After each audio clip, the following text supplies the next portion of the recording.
Hey guys, welcome back to HR Cabin. In this video, I'm going to show you how to fill Form 15G for PF withdrawal. Form 15G is required when you are withdrawing a PF amount of more than 50,000 rupees and your total service is less than 5 years. In that case, you need to submit Form 15G. That means you need to upload Form 15G while applying for Form 19 in UN member portal. And for pension withdrawal, that means for Form 10C, you don't need to upload Form 15G.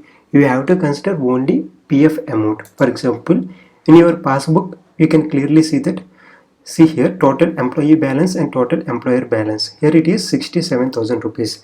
And if the service of this employee is less than 5 years, then this person needs to submit Form 15G.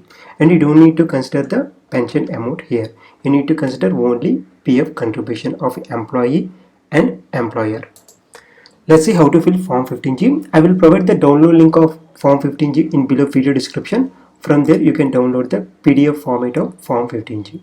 Form 15G consists two parts, part 1 and part 2, and there is no need to fill part 2. It will be filled by the EPF officers. Let's see how to fill part 1 of the Form 15G.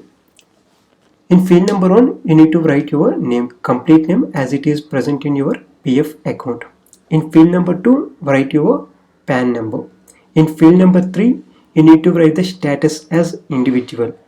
In field number 4, previous year. Here the previous year means the financial year. Right now we are in the financial year of 2020-2021. It was started on 1 April 2020 and it will end on 31st March 2021.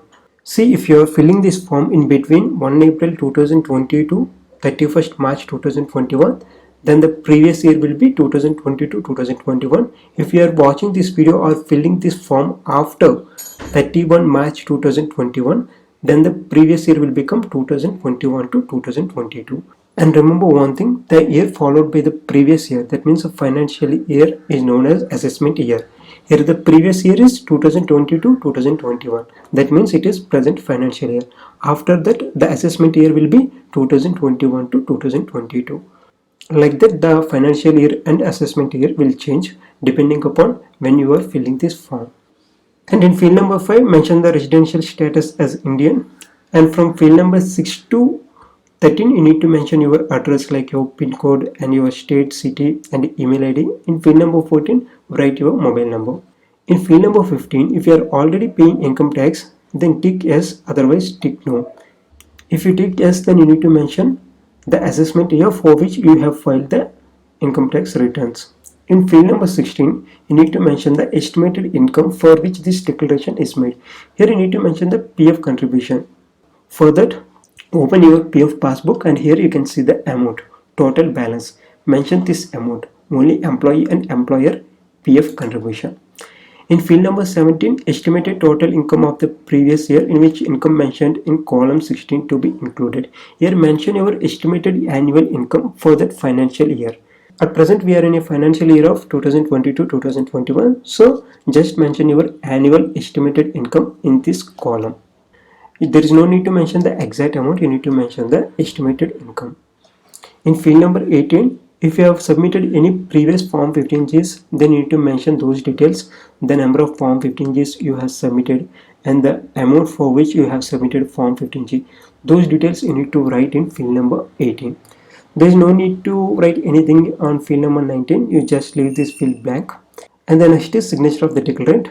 Here you need to sign. Next is declaration or verification. Here you need to write your name and after that come to this line for the previous year ending on. Here mention the previous year ending on. I have already told that in field number 14 we have mentioned the previous year, that means the financial year. It is 2020-21.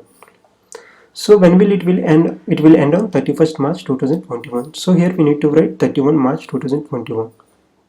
And after that, relevant to the assessment year. Here we need to mention the assessment year, the year followed by the financial year. Here mention the assessment year as 2021 to 2022.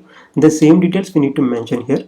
The previous year ending on 31st March 2021 and assessment year is 2021 to 2022. If you are watching this video after 31st March 2021 or if you are filling this form after 31st March 2021, then the previous year will become 31st March 2022 and the assessment year will become 2022 to 23. Like that every year after the financial year these years will change. You have to consider those years.